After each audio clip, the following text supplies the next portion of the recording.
So hope you guys are well. I know we're a few days out, so hopefully that you guys are you're ready to rock. I'm sure you've had some tests last week and some tests this week too. So let's go through what I have planned for you today. And there's a bunch of opportunity for you to chime in and ask questions. And with just a few of you today, you can ask anything that you need to. So let me go ahead and just bring this up real quick. I'm going to go ahead and share my screen with you.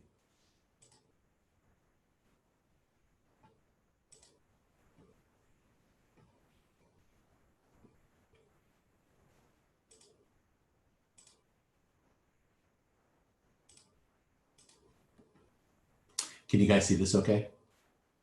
Hopefully it's large enough as well. Okay, sounds good. So what we're going to just cover today is we're going to go ahead. This is a little bit of just an introduction to what we're going to do today. Quick little introduction. Talk for a couple minutes about the big picture for standardized test prep, basic concepts behind the essays, the process for best navigating what you're going to do on the 20th. We will then stop for some questions. Then we'll go ahead and take a look at the 2019 prompt from College Board, and we'll kind of work through it together. And then we'll leave some time at the very end for questions as well. Okay. So just to give you a little introduction, this is just my information. As it says, my name is Jesse Shemshoyan, and I've been teaching for nearly 15 years. Yes, it's been that long, so long time. But as you guys know, I do AP Lang, I do AP Lit, I do SAT and ACT English and reading sections, as well as the essays. And then I also do college essay writing. And then I talk about this because this is my shameless plug, as it says, but I have this book available on Amazon, and you can look it up, but it's like a companion to like all of the text that you would use for standardized SAT, ACT, AP prep. It's just sort of like a mindset sort of book. If you want to check it out, go through that quickly. So number 2 is the big picture for standardized prep. So it doesn't matter which standardized prep you're doing. This is just a good example of probably some exams that you've already prepped for, or you will prep for. But I think there's just always 2 things to think about. So always sharpening your technical, right? So honing your skills, right? Knowing the basics of what you need to do. Also exposing yourself to the exam and getting to know it well. So the more prompts that you see in this case, the better off you'll be, just because you know exactly what the exam is doing, right? So exposing yourself to the exam. So I think of that as the technical. And then the mental part, which is what we're going to talk a little bit about today as well. But it's really about developing and trusting your process. So sort of having a process in place and kind of working on that element, and then applying to it to whatever you get on the 20th. Doesn't matter what prompt comes down the pike, you'll be prepared because you have this process to apply. Okay. And then also just being focused and being mindful throughout the practice and the live exam. So every time you do a practice prompt, or when you write the final essay, make sure that you're focused on that step, right? If you're doing your outline or you're doing your reading, just focus on that one thing at a time and be very connected to that one step in the process. Okay, so that's number 2. Number 3, I always just kind of talk about this because I like to sort of like show how these 3 basic academic essays sort of work together, and the very basic fundamental, sort of like the fundamentals. And we essentially have 3 types of essays. If this was a normal year for the AP exam, you'd be writing an argumentative essay, a synthesis essay, and a rhetorical analysis essay.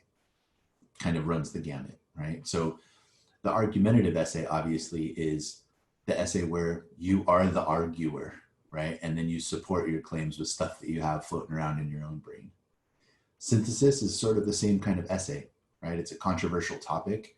You again are going to argue a position, but you find support in the texts or the charts, etc., that you're given. Okay, so these 2 are very much the same. They're sort of from the same family. Okay, but the 3rd concept is the rhetorical analysis essay, which is also the essay that you read on the SAT. But that essay sort of flips to the other side. So now you are no longer the arguer, but you become the analyst, of the arguer or the argument, right? So your job now is to say, this is what he or she or the speaker, whoever it is arguing, and here's how he or she specifically persuades us, right? And so you become not so much the arguer, you become the analyst now. So I always think of this basic kind of core concept right here in all essays, honestly. Like in your English lit classes, your teachers will probably ask you when you first started writing like a thesis for, even if it's a lit paper, they always ask you, what is the question that your thesis answers, right? So in our case, for the rhetorical analysis, it's always pretty much the same.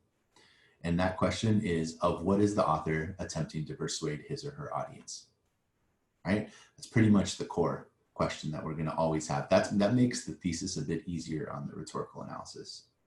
So I use this example.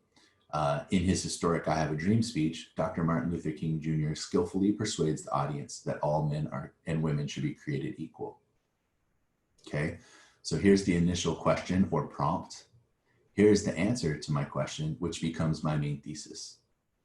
Okay, it's sort of, in my mind, it's a little bit of a simple way to come up with your focus. And then as you progress, you think, well, here's what my author is arguing, or here's what my speaker is arguing. How does he or she do that? So how does the author accomplish this task? Well, let's say in the case of I Have a Dream, Martin Luther King Jr. employs repetition, common ground, and illusion. Okay, and now you've completed your main thesis and you've introduced your body paragraph by answering that one simple question. Okay, makes sense? Any questions thus far? Is that all pretty clear? Okay. Silence, I suppose will mean that no questions. So that's all good. Let me make sure that, okay. Thumbs up, thank you, sir. Okay, so let's keep it moving.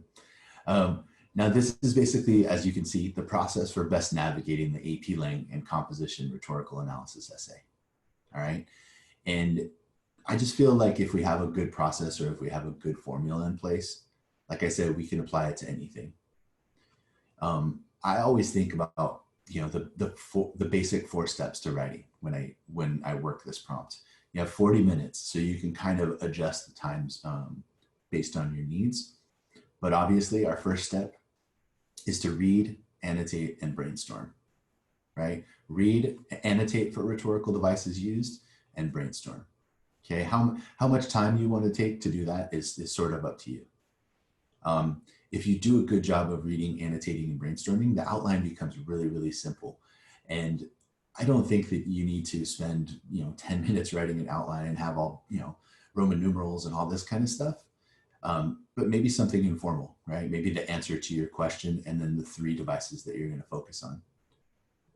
My thinking behind that is just that when we're writing, it's really helpful to have a roadmap, right? And the outline serves to do that. So not only does the roadmap help us in our own writing and frees us up to think about things like word choice or sentence structure, but it also helps the reader, okay? It makes the reader easily digest whatever we're presenting. And then the next step, obviously, is write the rough draft based on the outline. If you spend some time reading, annotating, and brainstorming and creating a good outline, stick to it, right? I see a lot of students, they'll be like, yeah, I wrote the outline and then I wrote a completely different essay, didn't even use it. And so I'm like, okay, what was the point of the outline then, right? So, and then finally, always revise, always save a couple of minutes at the very end to go back and read it. In your situation now, the cool thing about it is that you're doing it at home. Read it out loud to yourself. I read every single thing, at least I try to. I try to read every single thing that I write out loud because I catch so much more when I read it out loud than read it internally.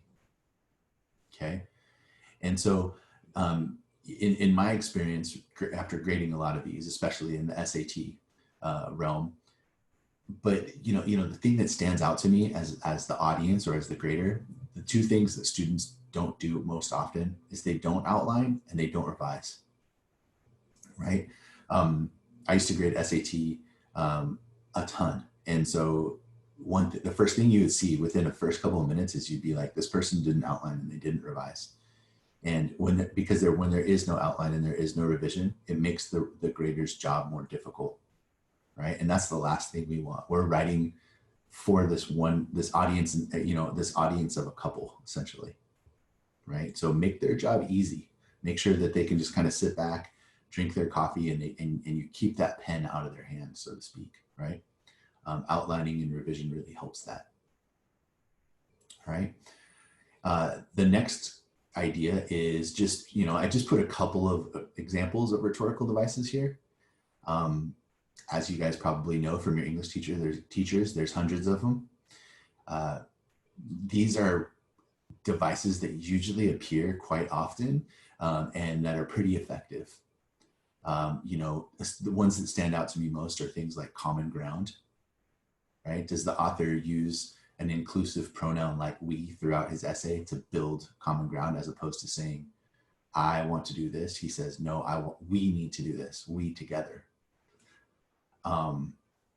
Literary devices are always pretty plentiful. Personal anecdote is always a good one. But the one that comes up more often than any other rhetorical device to me is this one here, the word choice, tone, diction, syntax, right? Word choice and diction are pretty close to being the same thing, and they contribute to the tone. I cannot think of, if you go on the College Board website, you look at the last like 20 years worth of prompts, I don't think that you'd be able to find one where word choice and tone isn't important. Okay, so it's something definitely to keep in mind as you're doing your reading, annotating, and brainstorming. The next thing is, the one sort of misconception is that these things, ethos, pathos, and logos, these are not rhetorical devices, right? Ethos is an appeal to credibility. Pathos is an appeal to emotion, and logos is obviously appeal to logic, but they are not necessarily specific rhetorical devices. These are the three things that are affected by the use of rhetorical devices, right? Let's say that someone uses a very like sort of dark word choice. They use dismal and despair and dismay and words like this. That contributes to a very dark tone.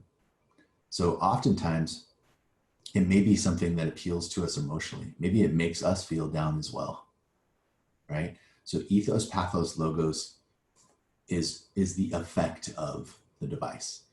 Sometimes I'll see essays and students will say, the author uses credibility, pathos, and logos. And I'm like, not exactly. It appeals to those things, but he doesn't use those things. Okay. And as we keep plugging on here is my basic sort of outline. Looks pretty familiar to you. You've probably been writing these 5-paragraph essays since you were little kids, but ideally we're going to write another 5-paragraph essay. Obviously it starts with our introduction. And I feel like the introduction sort of has 4 parts to it. I don't know how your teachers teach it, but typically it starts very generally, right? Like as a little kid, they used to teach it as the upside down triangle. And so, but big general context, what's going on? What is the context behind this actual prompt that we're writing on, right? And then we drill down a little bit more specifically. How does that general context connect to the author? One moment. False alarm, excuse me. And so how does the general context connect to the author of the prompt? And then finally, what is the author trying to argue and how is he trying to do it? Okay, so that's sort of the formula, in my mind, the formula for the introduction. Body paragraphs, people usually ask me, can I have 2 body paragraphs or do I always need 3? Good to shoot for 3 if you can. If you have 2, I don't think that it's necessarily wrong or right to write either. I think that if you want to write 2, then they should be really well considered and well, sort of well thought out and drawn out. I think 2 really well written paragraphs for the body is better than 3 sort of sparsely written. Okay. And then the concluding paragraph, just like when you were a little guy again, the triangle comes back to a right side up triangle. So very specific at the front, restate your thesis and your introduction to your body paragraphs, connect it back to the context again. And then some teachers will ask you to write like a greater truth, right? Like connecting it back to a bigger picture, right? The picture that sort of is larger than the prompt, and to finish that way. Okay, so that'll be sort of the structure for the outline. And then over here on the right-hand side, you see this really, like, probably looks pretty small, but it's got all the ingredients to each of the body paragraphs. Okay, and while the introduction and the conclusion are very important, I think it's the first thing that a reader sees and it's the last thing the reader sees. The most important thing is the analysis portion of the body, right? I think that people, like, you really earn your points, and I mean, think about how you're judged. You're given 1 point for the main thesis, you're given 4 points for evidence and commentary, and you're given 1 point for sophistication on this exam. So it just goes to show you that 2/3 of this is about evidence and commentary, which comes in the body. Okay, and so each body paragraph should obviously include your subthesis, right? The subthesis for Martin Luther King Jr. would be the author employs repetition to make a powerful argument. Now, as I break it down here, I call it analysis, but it's essentially the same thing as commentary. So here you see evidence 1, analysis 1, audience analysis 1, and then it goes down and it repeats evidence 2, analysis 2, audience analysis 2.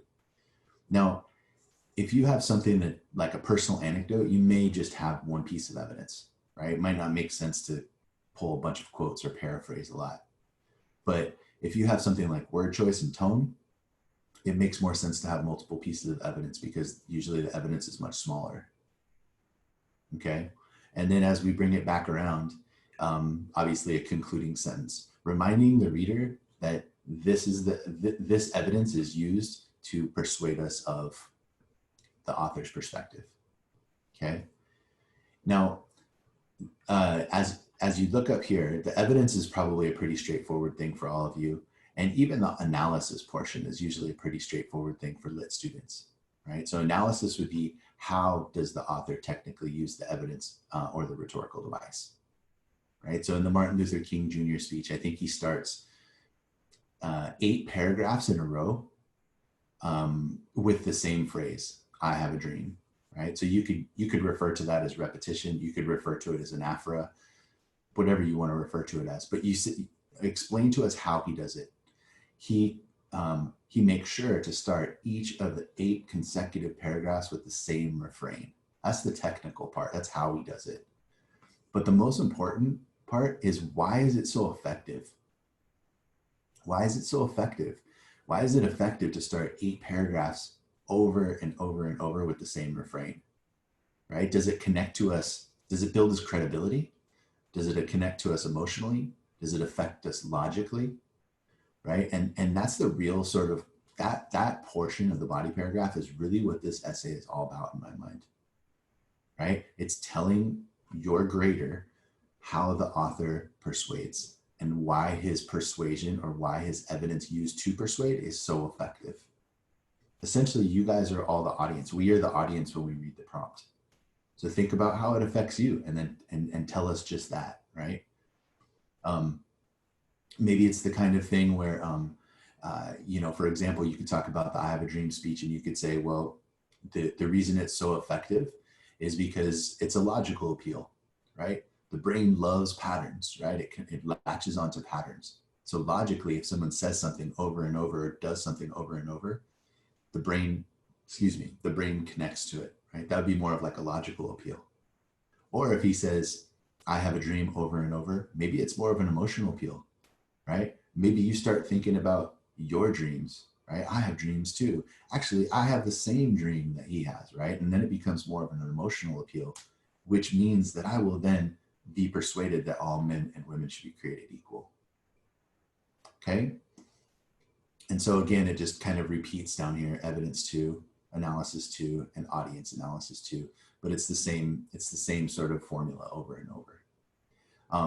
One thing that's important to think about is the use of either quotes and or paraphrasing. right? Don't be afraid to use both. Don't be afraid to show the grader that you know how to do both, okay? And most importantly, let's take a couple seconds for questions. Anybody have any questions specifically at this point? No questions. No questions? Everybody else good? All right, cool. Well, let's keep it moving. So now that we have a little bit of the background in place, let's see how we can kind of take this and let's apply it. All right. So this is obviously this is a 2019 prompt, the Gandhi speech. But as I go through this, I sort of I think of a couple of things. First thing I'm going to definitely take my time looking at is I'm going to certainly make sure I look at this opening where the prompt is sort of set up. So the portion that says, in 1930, Mohandas Mahatma Gandhi led a nonviolent march in India protesting Britain's colonial monopoly on and taxation of an essential resource, salt. So this whole portion right here, I mean, it gives us a lot of really good context. If you want to think about what you're going to include in your introduction, here would be a nice place to pick from. They usually give you a nice little sort of chunk of context to work with. But every single one of these prompt introductions will always include a really important sentence down here at the end, right? Use this prompt and use these lines to help you create your thesis, right? In this case, it says, then in a well-written essay, analyze the rhetorical choices Gandhi makes to present his case to Lord Irwin, right? So in this case, Gandhi is trying to convince Lord Irwin of one of two things. He's trying to convince him that India needs its independence in a bigger picture, right? But he also is talking about this desire for this salt tax to be sort of like taken away, so they don't have to they don't have to march and they don't have to protest. So I would want to say something like Gandhi persuades his audience or makes the case that India should maintain its independence, right? I have to always answer the question. And that, when I talked a little bit about it before, is what is he or she trying to persuade us of? Here's what Gandhi's trying to persuade his audience of, okay? He does this through bump, bump, and bump, whatever we choose to do, okay? Now, as we go through it, I think that there's something that's really important to see. And the reason I bring it up is because you see it over and over and over in these prompts. Like, maybe sadly I see too many of these prompts, but you see it over and over in many of them. And that has to do with, again, with this word choice, diction, tone kind of concept. Okay. Now, Gandhi doesn't just go and say, hey, Lord Irwin, so here's what's going to happen. You're basically going to give us our independence. And if you don't, we're going to just march, or we're going to march and we're going to protest. And that's what's going to happen. Thanks. Right. He doesn't just come in with this really sort of straightforward tone. Does he use a straightforward tone? Totally. But he masks it and he blends it with this very deferent tone. Right. The idea would be like, if I said to you guys, okay, here's what you guys are going to do. Now go out there, write this essay and finish it in 5 minutes, blah, blah, blah. And I'll be waiting for you now. And I kind of have this kind of tone versus, everyone, if you would kindly go ahead and grab a pencil and paper, we're going to take a few minutes to, or I humbly ask you to take a few minutes to write this essay, right? It's much different, right? And so for Gandhi, he knows what he's doing here. He knows the situation. He knows the context of what's going on outside of the walls that he's sitting there writing this letter in, right? It probably wouldn't make sense for him to come up and poke the bear, as it were. So he uses this sense of, or this tone of respect or of deference, but underneath it, he is very straightforward and he is very, very clear, right, in what he's saying. Okay, and I think that is such an important part. So what some people will do is they'll say, Mahatma Gandhi uses a specific word choice and tone to get his point across. He uses a very straightforward and almost pushy tone. Well, that is true, right? And that would be proficient. But if you want to sort of write an advanced essay and you want to really work towards that sophistication point, tell me about the two sides of the argument. Tell me about the complexities of his argument. The complex nature of this is that he's not just talking to us and being pushy and forceful. He is being also respectful. He understands his place, right? And without that, he would have less of a chance of getting his point across. The Lord Irwin may crumple up that paper and just throw it away without this level of respect. Okay. Another kind of interesting thing that he does is he sort of, he references this good and evil. Like you can see it down here in the middle of the paper. So the plan through civil disobedience will be to combat such evils as I have sampled out. If we want to sever the British connection, it's because of such evils. So what he's trying to do here is he's almost kind of drawing a line in the sand through his word choice, right? He's basically saying, here's good, here's evil. Those who are good will give India its independence. Those who are evil will not, right? Which side do you want to be on, Lord Irwin? Do you want to be on the side of good, or do you want to be on the side of evil? And he's almost giving him a choice. I don't think that many people, I mean, maybe there would be a few, but I don't think people choose to be on the side of evil, right? We all generally want to be on the side of good. So he essentially gives, he paints this picture as good versus evil. This is the oldest story. This is the oldest battle in the book. Which side do you want to be on? Okay. And as you continue on, I mean, there's some pretty specific word choice, and also imagery. But things like this, like if the people join, this one here, if the people join me, as I expect they will, the sufferings they will undergo, unless the British nation sooner retraces its steps, will be enough to melt the stoniest of hearts. Okay, so he brings this like sort of again, it's this like word choice of talking about things like humility and melting the stoniest of hearts. It's a pretty powerful sort of tone, and it's a pretty soft tone mixed with a very like sort of straightforward tone.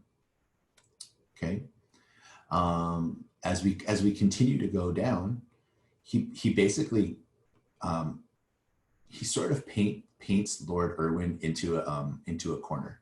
It's almost like he creates like this kind of logical argument.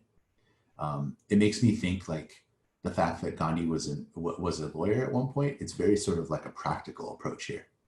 So in this portion, he says, he basically says, look, if you have the opportunity to kind of like lift this tax, you have the opportunity to give us a bit of our independence, and that would be great, right? But if you don't, here's what's going to happen. You're going to have protests. I may be arrested. You might have tens of thousands of people in the street. And so you can have that choice. Which one sounds more appealing to you? Right? So it's this kind of logical appeal where he kind of paints Lord Irwin into a corner. Right? He's like, here's two choices, but one of them really is not a choice. You only have this one path. Okay? I love this line right here. So as you continue to go down, this letter is not in any way intended as a threat, but it's a simple and sacred duty, preemptory on a civil resistor, right? It's this idea that it's not intended as a threat, Lord Irwin, but it's a threat, right? I'm going to say it's a threat. I'm going to threaten you, but I'm going to threaten you softly. So it's very cool. It's actually this very like kind of nuanced argument. And the more you kind of look at it, the more you kind of see the brilliance behind Gandhi, right? I think this is sort of his MO. It's pretty cool to see. So as I go down, these are the two steps that we talked about before, but this idea of read, annotate, and brainstorm and outline. Okay, so as we're reading this and we're annotating for these devices, it sounds a little bit funky to say this, but do your best to listen what the prompt is telling you. Every single prompt has its own kind of feel, and you kind of get a sense of what's important to that prompt. right? Is it statistics and appeal to authority that is really, it's more of like a logos driven essay? Is it a tonal kind of thing? Like really listen to what it's, what stands out to you. And as I go through and I read and I brainstorm, I always think about two different positions. So as I said, I think of the devices that stand out to me and the ones that advance the author's position. But number one, I always put myself in the author's shoes, right? So I kind of picture Mahatma Gandhi sitting there at his desk, whatever it is, writing this letter. And he said, he's not going to just say, we want our independence, or, get rid of this salt tax. Thank you. Have a good day. He's going to think of ways that he can make this more effective, right? So what are the devices I'm going to use as I'm writing? What techniques am I going to use? Well, what I'm going to do is I'm going to be respectful, but I'm going to be forceful all at once. I kind of have this sense that maybe that's something he's thinking about while he's writing this, right? The second part is to put yourself in the shoes of the audience, because we are the audience. In this case, a place that you could really sort of work towards that sophistication point is to consider the fact that there are two audiences here, right? This is intended for the viceroy, right? The main audience here is, I am writing this to the viceroy, and you'd be proficient if you talked about that. But if you really want to do something sort of advanced, you say that not only was this written towards the viceroy, but this was written towards the people of India, right? He says this right here. He says, let's see if I can find it. Oh yeah, this is excellent. Here's another little way where he kind of paints him into a corner again.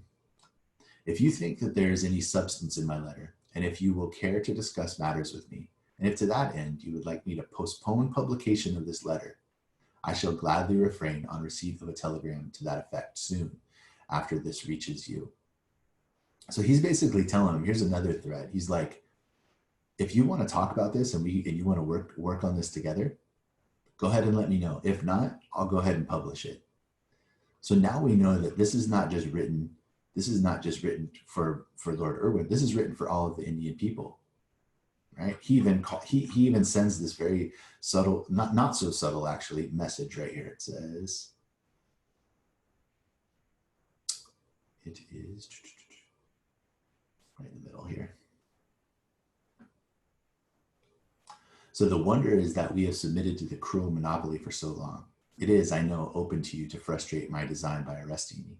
I hope that there will be tens of thousands ready in a disciplined manner to take up the work after me. Okay. And so that is not written to, I mean, yes, it is kind of addressed to the viceroy, but it's more written to the people that he's talking to when he publishes this letter. He wants people to protest with him. Okay. So we might better understand this by putting ourselves in the position of the audience, right? Am I Lord Irwin? Well, not only just Lord Irwin, I'm actually the people of India too.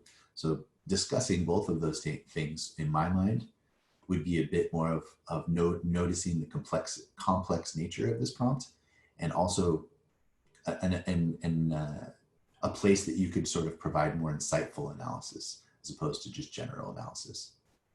So if we can go through this and we kind of walk through these steps in our read, annotate, and brainstorm, it really allows us to create a pretty simple outline. Now we kind of have our focus and we can just go to it. And then stick to what you have. Like I said, I think that once you have that roadmap in place, then you can focus on really providing rich analysis. You can choose awesome word choice, right? You can make sure that your sentence structure is varied. You can make sure that things look clean. Like you can really work on your writing as opposed to thinking about like, where am I now? What was I doing? What do I have to talk about, right? So if you do those first two steps well, I think it really puts you in a good position to write and revise in a much better way. Okay, so that's sort of the prompt for 2019. And what I'll do now is just go ahead and open it up to questions. Okay, so if you want to ask questions about the process in general, if you want to talk about the prompt that we just went over, fire away.